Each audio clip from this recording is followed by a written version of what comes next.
What happens when one of Hollywood's most respected actors walks into a routine morning show appearance, only to find himself ambushed by a host, more interested in headlines than humanity?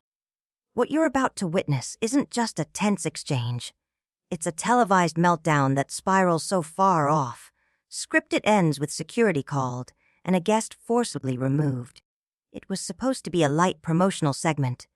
Instead, it became a career-defining flashpoint no one saw coming. Make sure to hit subscribe and drop a comment, because this story doesn't just escalate, it detonates. Matt Damon took his seat on The View, relaxed and professional, expecting the usual round of light questions about his latest film. The orange chair, the warm lights, the polite pre-show chatter. It all felt familiar, but something in the air was off. Joy Behar sat across from him, unusually quiet during the commercial break. No casual banter. No warm-up jokes. Just cold concentration as she flipped through her notes like a prosecutor preparing for cross-examination. "So, Matt," she began, her tone sweet, almost sugary, except it wasn't sweet. It was sharp. "Before we talk about your movie, I think the viewers deserve to know where you really stand on some critical issues. You've been awfully quiet lately." Matt barely shifted, maintaining composure. But the ambush was unmistakable. "Well, Joy," he said calmly, "I'm here to talk about a film I think people will really connect with. It's a story about family and resilience, things I believe transcend politics." Joy didn't blink. "Oh, please." She cut in, her smile gone. "You can't just hide behind your movies while the world burns. You've got a platform. People listen to you. And frankly, your silence on the biggest issues of our time, it's deafening." The studio tensed. The audience murmured. The energy had shifted, and the ambush had officially begun. Matt stayed calm. "I think using a platform responsibly sometimes means not turning every appearance into a battleground.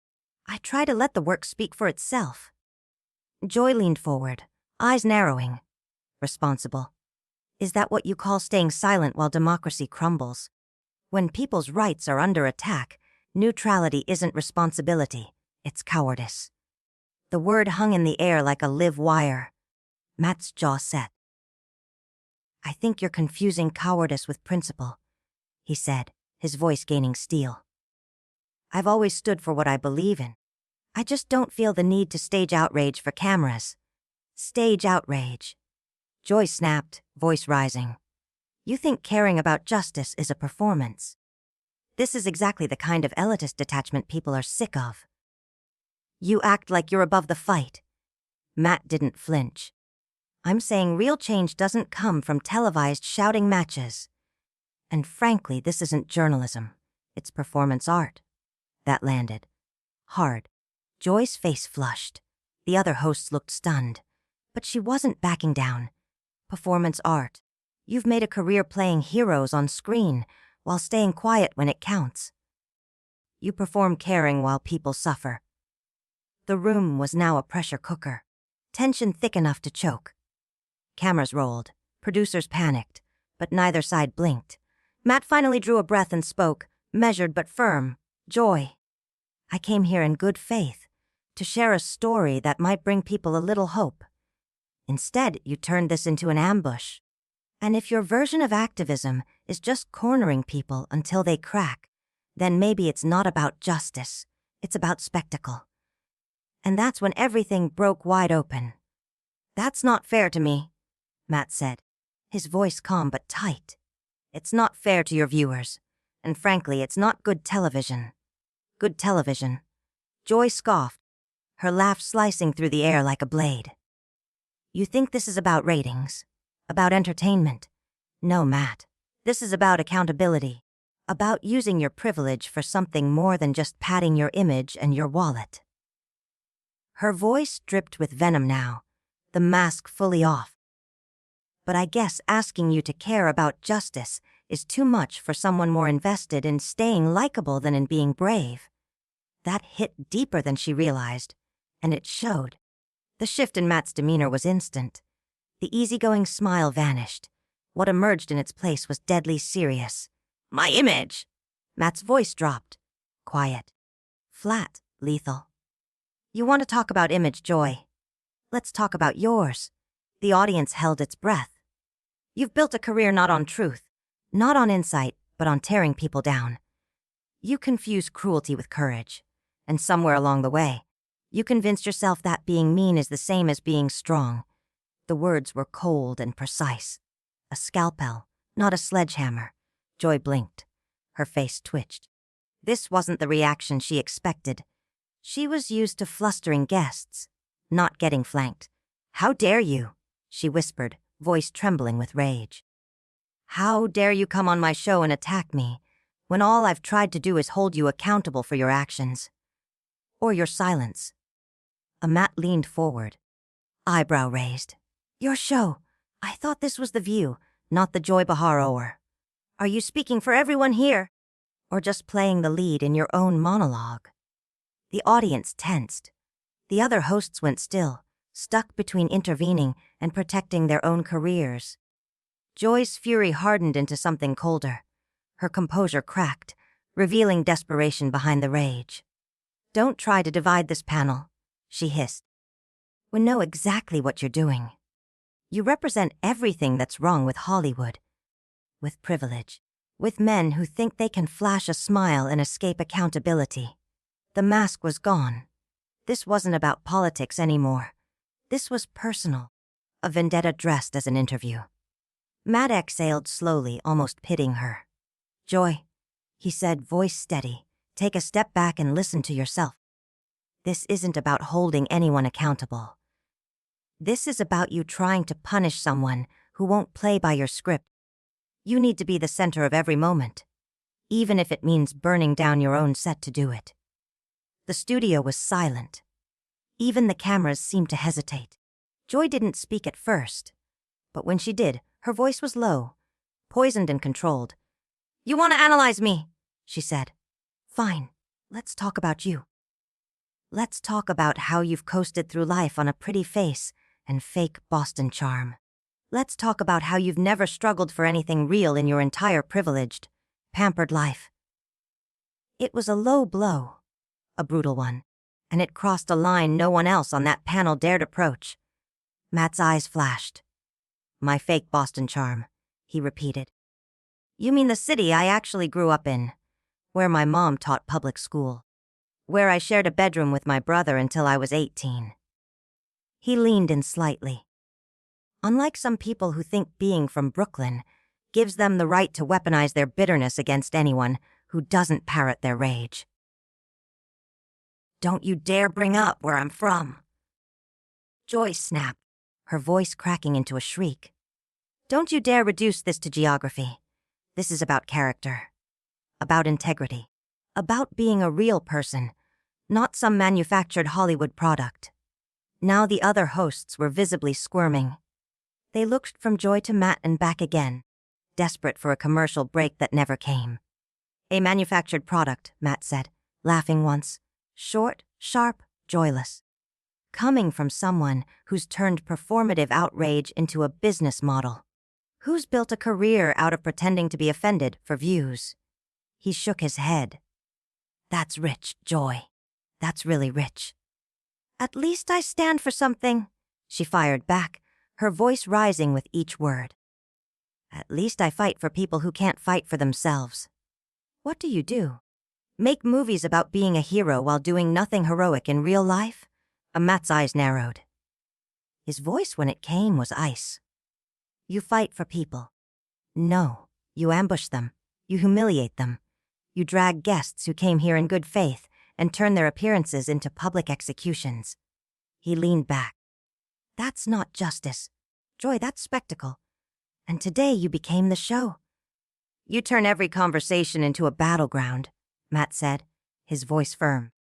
"Because conflict drives ratings. How is that fighting for anyone but yourself?" Joy's face twisted into a mask of fury. "How dare you question my motives?" she spat. "How dare you sit there in your designer clothes, your perfect life, and tell me I don't care about people? I've been fighting for justice since before you were anybody." "Fighting for justice." Matt leaned forward, voice dropping to a dangerously calm whisper. Is that what this is? Ambushing guests.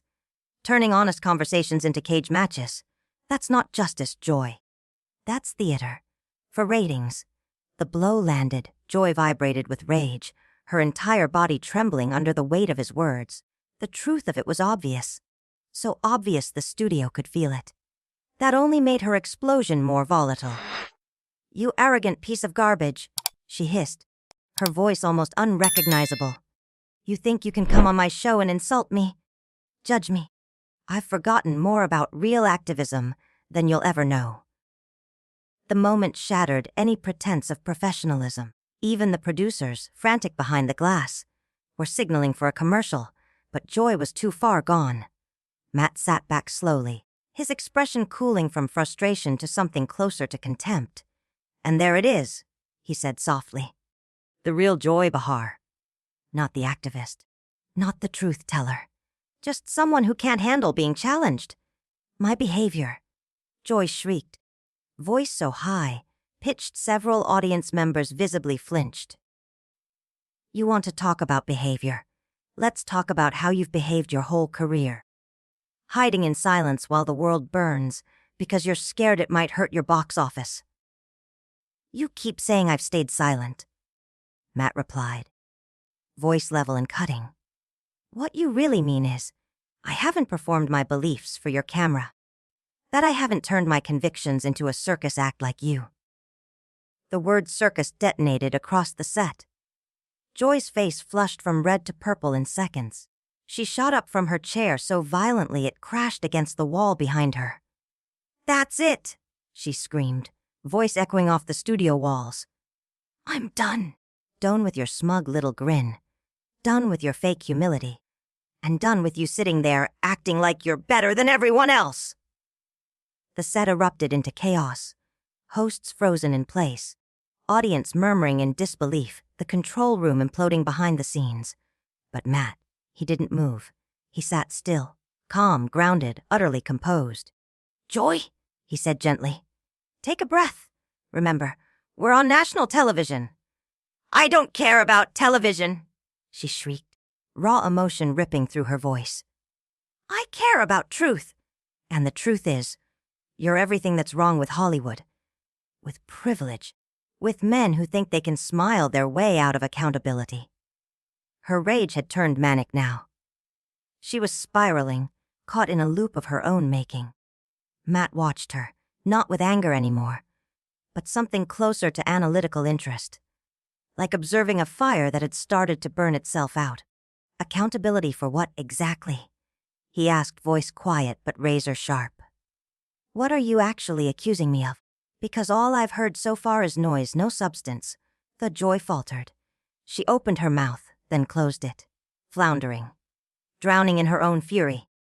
You want substance, she finally choked out. Fine, you're a coward.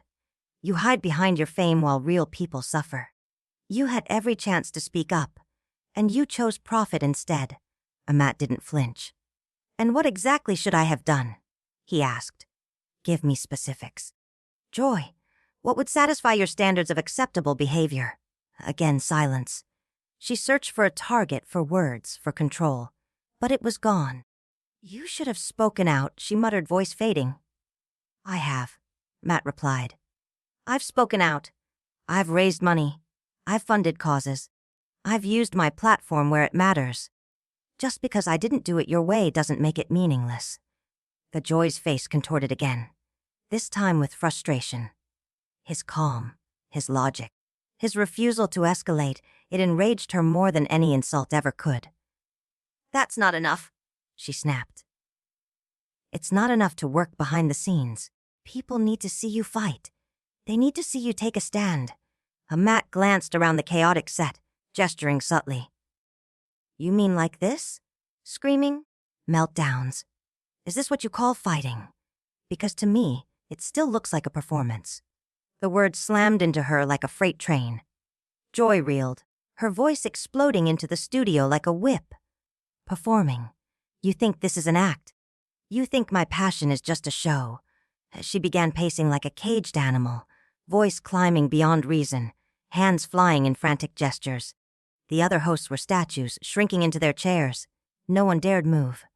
Matt, still calm, tilted his head slightly. Joy, you're proving my point with every word you say.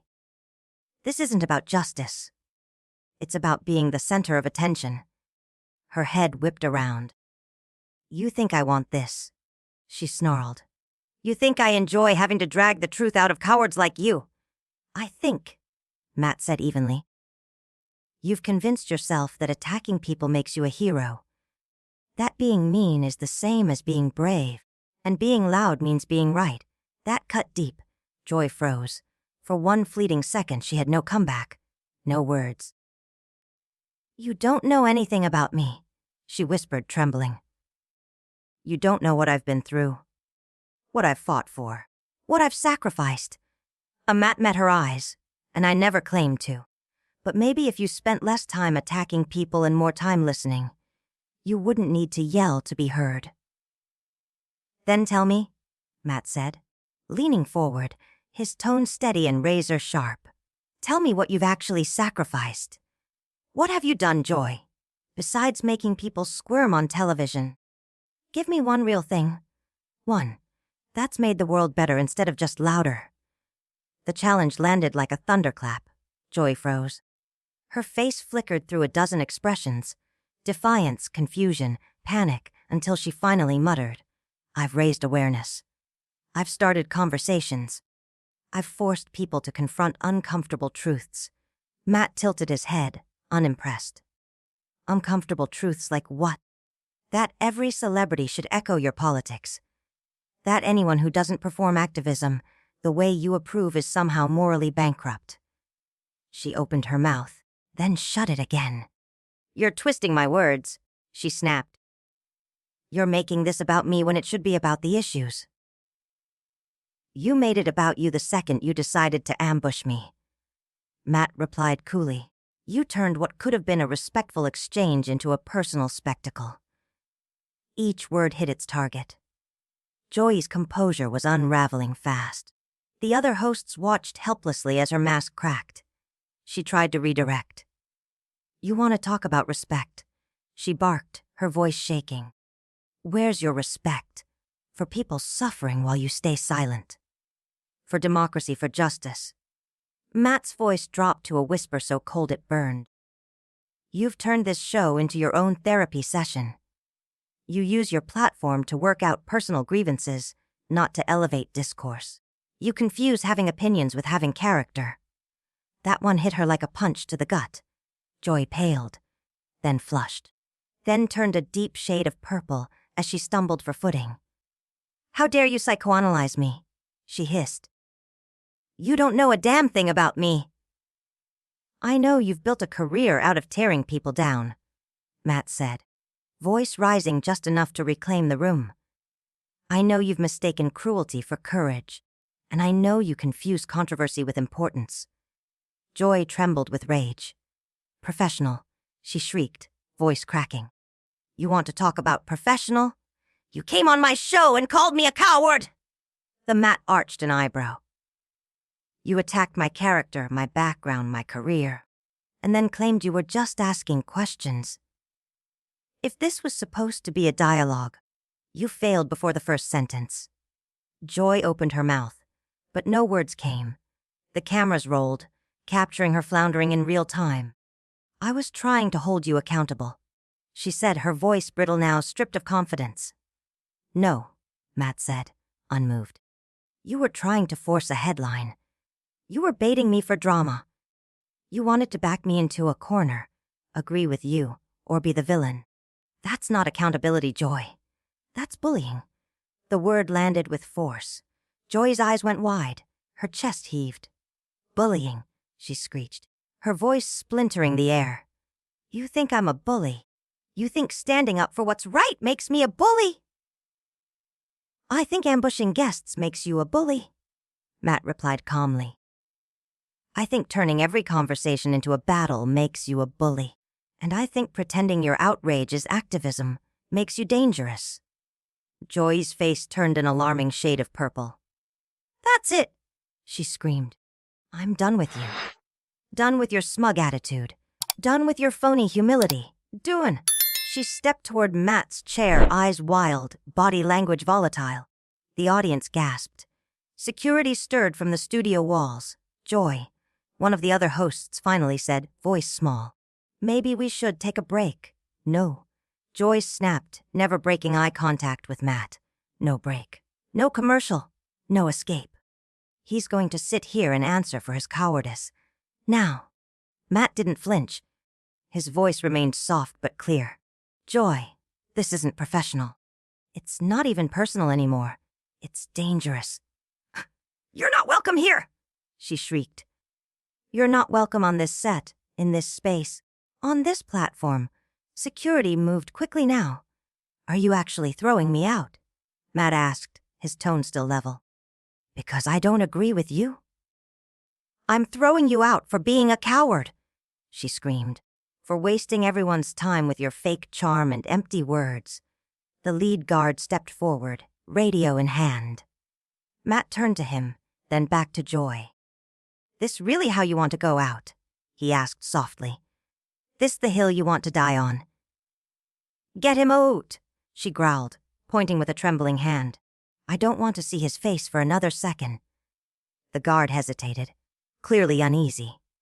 Matt stood slowly unhooking his mic. It's all right, he told security. I'll leave. Clearly, civil conversation isn't possible here. As he walked toward the exit, Joy screamed one last time, Don't you dare take the high road! Don't you dare pretend this is my fault! Matt paused, turned back, met her gaze one last time. He said with devastating calm, I hope you get the help you need, because this isn't normal, and it's not healthy for you or anyone around you. For one brief second, Joy looked shaken, genuinely shaken. Then, like a switch, her rage returned. Oat. Matt placed the mic gently on his chair, then exited the set with quiet dignity. The camera followed him until the doors closed behind him. Silence. The audience sat in stunned stillness. The hosts were frozen. Joy stood alone, eyes glassy, breathing hard, in the wreckage of her own making.